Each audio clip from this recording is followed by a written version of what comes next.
Fala, meus queridos, hoje trago para vocês mais um vídeo de FIIs em forma de tier list, né, que é um ranking dos melhores FIIs, e hoje vai ser do setor de renda urbana. Vou mostrar quais que são os melhores, os que estão mais baratos, aqueles que você deve passar longe, e tem um deles ali que paga 18% de dividendo yield anual. E também vou falar para vocês ao final o porquê eu não invisto em FIIs de renda urbana. Então vamos para a nossa tela aqui, abrir o Tier Maker. Para quem não conhece, aqui é onde que eu ranqueio eles, né? Aqui em cima eu coloco os super baratos, preço justo, alerta e não compraria.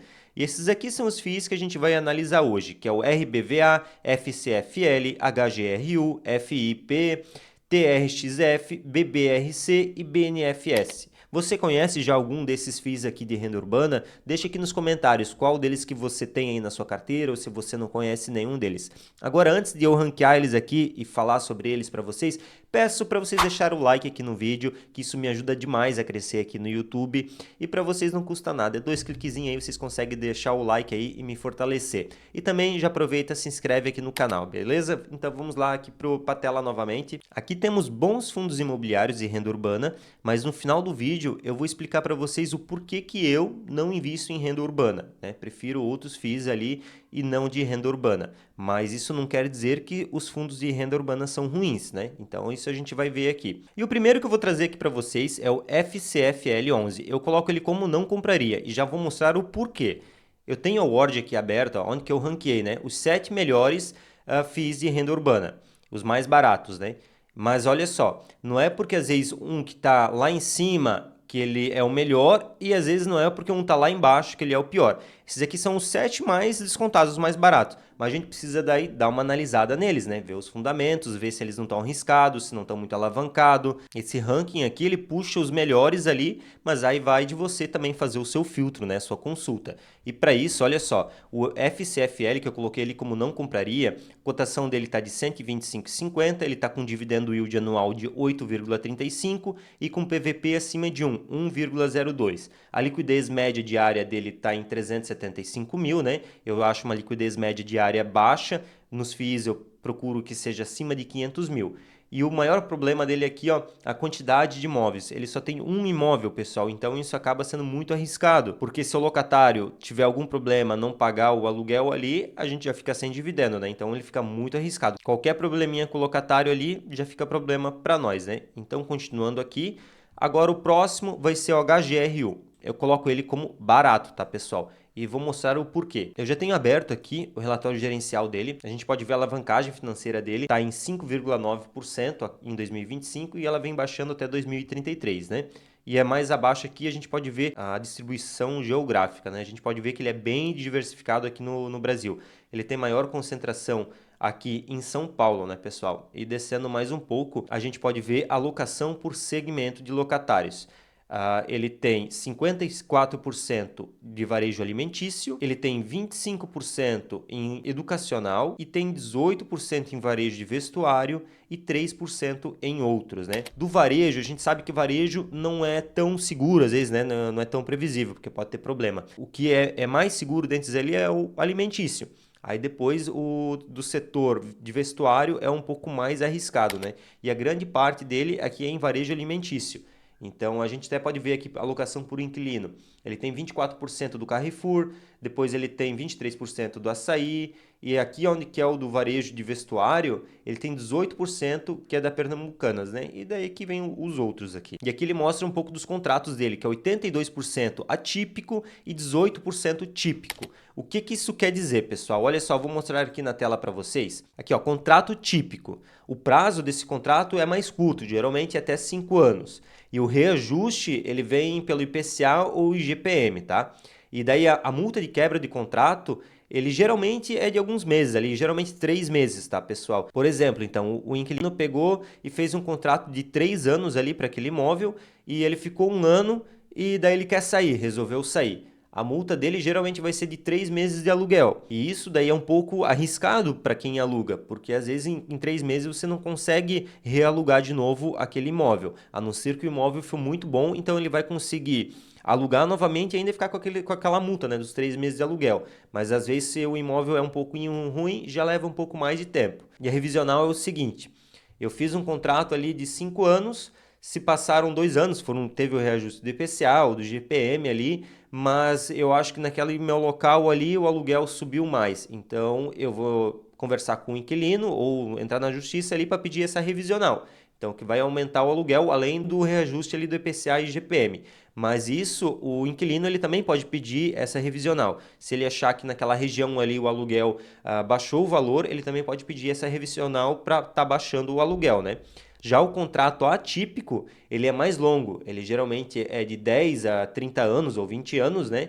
E ele tem o reajuste da mesma maneira do típico ali, pelo IPCA e GPM, e a quebra de contrato dele geralmente é remanescente. Eu fiz um contrato de 30 anos, eu estou 10 anos no imóvel e se eu querer sair, romper o contrato, de qualquer maneira eu vou ter que pagar os 20 anos que faltam ali, né? Os 30 anos de contrato. Então já fica bem mais seguro para quem está alugando, né? E só que ele não tem revisional. Se eu vou lá e faço um contrato de 30 anos por 20 mil o aluguel, ele só vai ter o reajuste do IPCA e IGPM do que for acordado ali em contrato, tá, pessoal? Não tem como pedir revisional, tanto para o locatário, tanto para o inquilino, né? Não, nenhum dos dois pode pedir a revisional. E aqui ao lado a gente vê a locação por indexador, né? Que 1% apenas é com IGPM e 99% é pelo IPCA, isso aqui é o reajuste, né? E aqui a gente pode ver o mês do reajuste, que o mais forte é em março, setembro, novembro e dezembro, né? Onde que mais acontecem os reajustes. E aqui o vencimento dos contratos. Olha só, pessoal, em 2025 aqui não vai ter nenhum vencimento de contrato no HGRU, em 2026 também não, em 2027 também não vai ter nenhum, em 2028 que vai começar os primeiros encerramentos de contratos aqui do HGRU, que apenas 9%. Aí a partir de 2029 para frente, 2030, que é a maior parte dos vencimentos. E aqui na Word a gente ainda consegue ver mais resumido aqui os indicadores de endividamento, né? A alavancagem bruta dele está de 12% e a alavancagem líquida está de 13%. Ele paga um dividendo yield mensal ali de 0,76% e o patrimonial dele é de 0,74, ou seja, hoje ele está descontado, né? O valor da cota dele está de R$ 124, mas o valor da cota, o justo, seria 127, né? Então a gente pode ver aqui que o HGRU, ele é um FII de renda urbana ali, eu acho que é um dos mais seguros que tem, né? Eu considero ele como de ancoragem, pelo fato de ele ter poucos contratos ali por se encerrar nos próximos anos. A maioria dos contratos são atípicos, né? Então isso dá uma previsibilidade bem grande para a gente.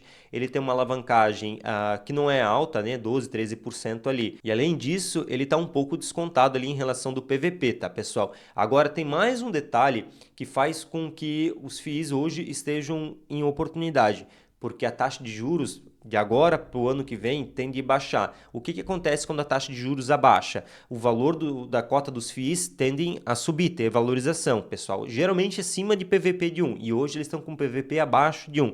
Então hoje é uma grande oportunidade.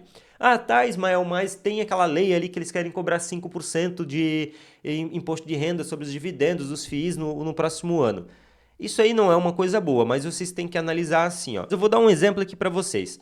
Vamos supor que a cota do FII ali seja R$100 e que ele paga R$1 de dividendo por mês, né? 10% de dividendo yield.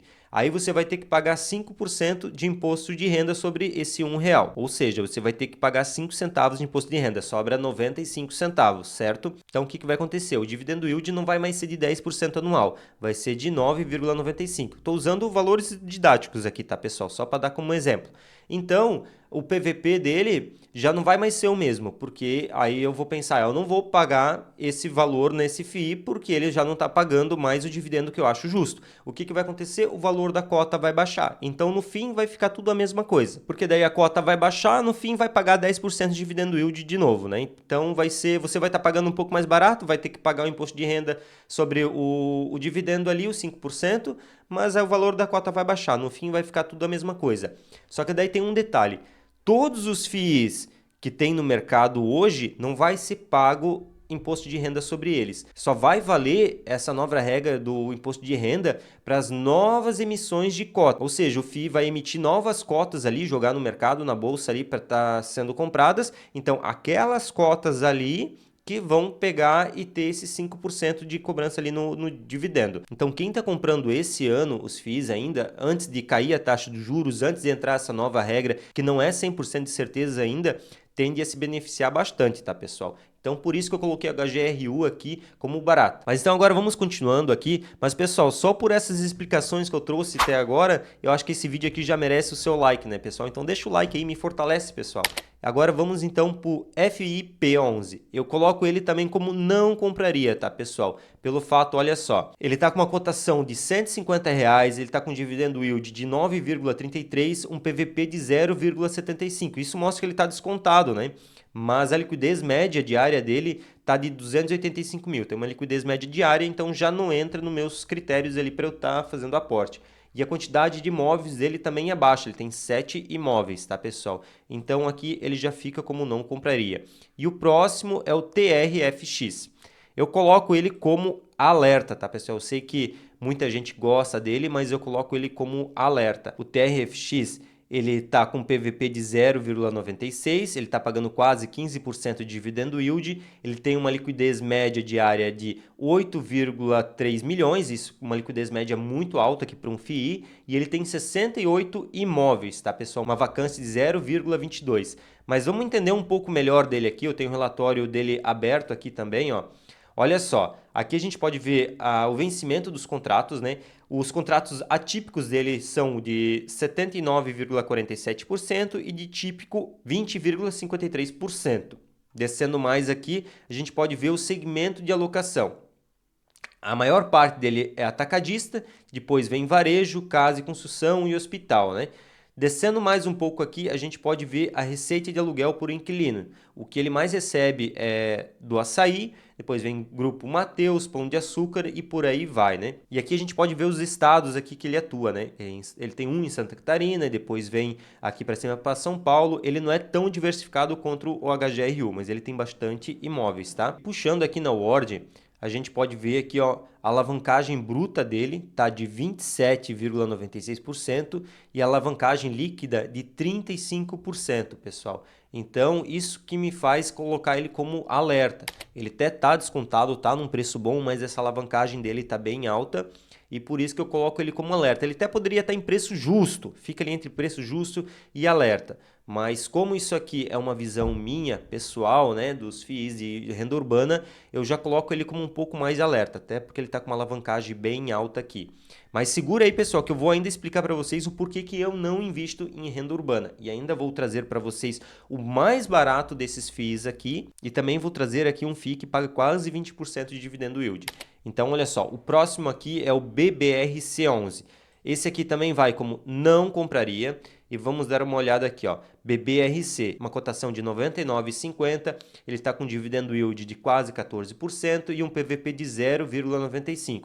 Olha só, até bem legal um dividendo, um PVP descontado também. E a liquidez média diária dele é de apenas 81 mil. Isso aqui já é um ponto que faz descartar ele. E a quantidade de imóveis dele também é baixa para renda urbana, apenas 21 imóveis. Então agora vamos para o próximo aqui, que é o BNFS. Antes de eu colocar onde que ele está aqui, eu vou mostrar para vocês, porque esse aqui é o FII que está com quase de 20% de dividendo yield. Aqui, ó, 19,76.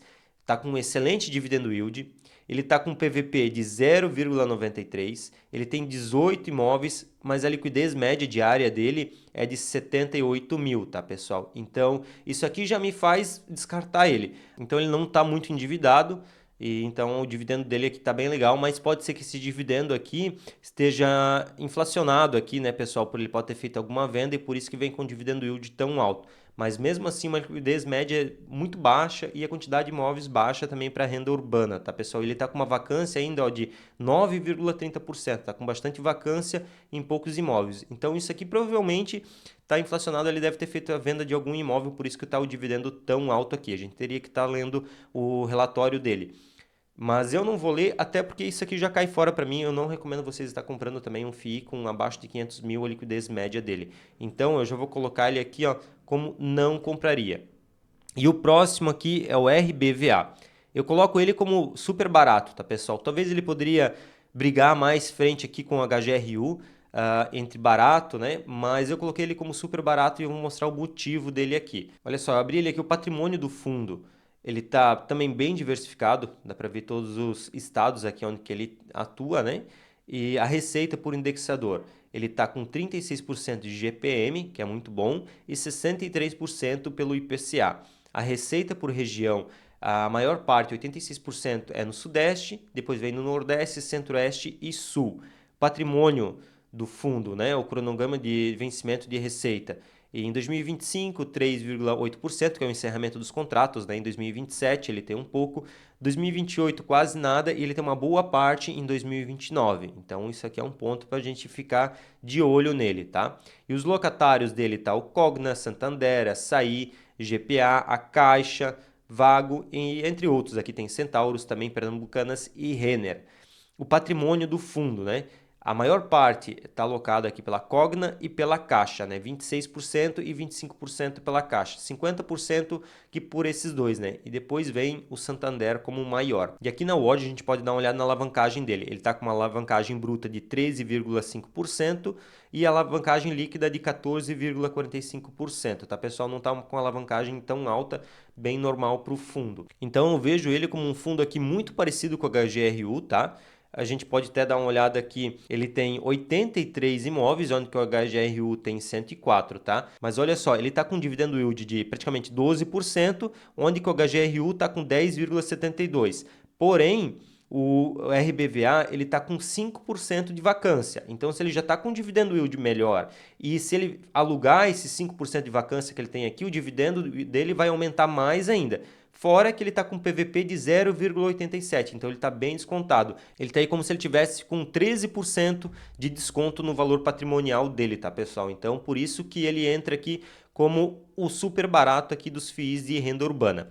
Aí agora eu vou falar para vocês o porquê que eu não invisto em FIIs de renda urbana. Apesar aqui que o HGRU e o RBVA, eles são bem de ancoragem ali, até eu acho bem tentador estar investindo neles, mas eu penso da seguinte forma: os FIIs para mim ali são uma parte de diversificação do meu portfólio, da minha carteira, tá? Eles pagam dividendo yield mensal e se eu consigo comprar eles descontados, eles vão me trazer todo mês ali aquela rentabilidade onde que eu posso reinvestir em outras oportunidades. Isso aumenta o valor do meu aporte mensal ali. Então eu uso esse valor para estar aportando em outras oportunidades, podendo estar reinvestindo esses dividendos aí em ações ou em ETFs lá fora, ou até em novos FIIs aqui em oportunidade ou até mesmo neles, tá, pessoal? E para isso, aí eu procuro estar tendo algo mais previsível, algo mais seguro, de mais ancoragem mesmo.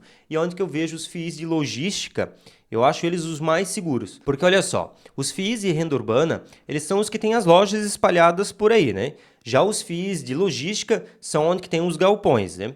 E toda loja, ela precisa ter o seu estoque. Então, vamos pegar, por exemplo, aqui as lojas Renner, que é de vestuário. Eu sei que a Renner é muito forte, dificilmente vai ter problema, mas eu vou pegar só como exemplo.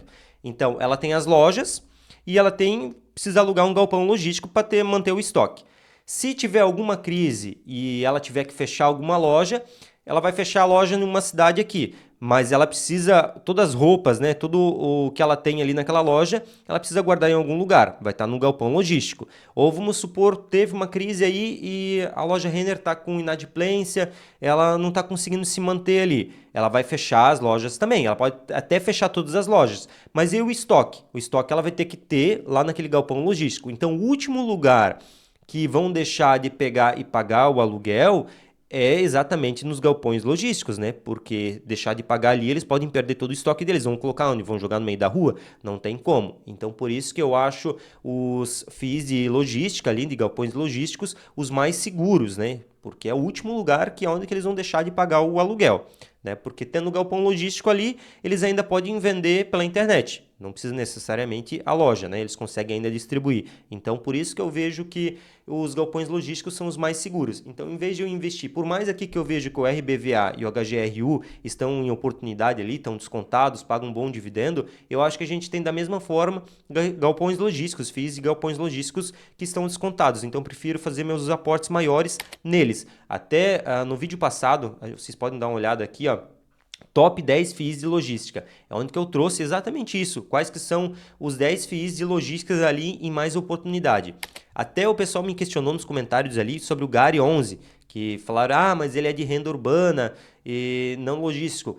mas quando ele começou, né, quando ele era o Galg 11 ainda, ele era sim de logística, depois ele pegou e se transformou em um FII híbrido ali, né, e ele virou o Gari 11, então daí ele teve bastante FIIs de renda urbana. Mas o princípio dele ali é logístico, tá, pessoal? Só para deixar bem claro. E até ele está fazendo venda aí de alguns imóveis de renda urbana, então vai ficar bem equilibrado. Apesar de hoje ali ele estava realmente mais com renda urbana. Mas eu considero ele como logístico. Por isso que, só para explicar para vocês aí, porque teve bastante perguntas ali sobre o Gari 11. Mas dá uma olhada nesse vídeo, até vou deixar aqui no final e na descrição, para você estar dando uma olhada nesse vídeo de logística aqui. Mas então esse é o meu motivo, que eu prefiro os FIIs de logística e não de renda urbana, tá? Porque eu acho eles mais seguros. Então, para que eu vou estar investindo em um FII aqui que de repente não é tão previsível quanto os outros ali que posso ter o mesmo desconto, né? E são mais previsíveis para mim. Então, mais uma vez eu falo aqui para vocês, essa explicação que eu dei aqui sobre os FIIs de renda urbana e logístico, acho que vale o like de vocês aí. É rapidinho, 2 cliquezinhos aí, vocês conseguem dar o like no vídeo aqui e isso me ajuda demais. Também peço para vocês, se vocês chegaram até o final do vídeo aqui, é porque foi interessante para vocês, então se inscrevam aqui no canal para não perder os próximos vídeos. E eu vou ficando por aqui, então fiquem com Deus.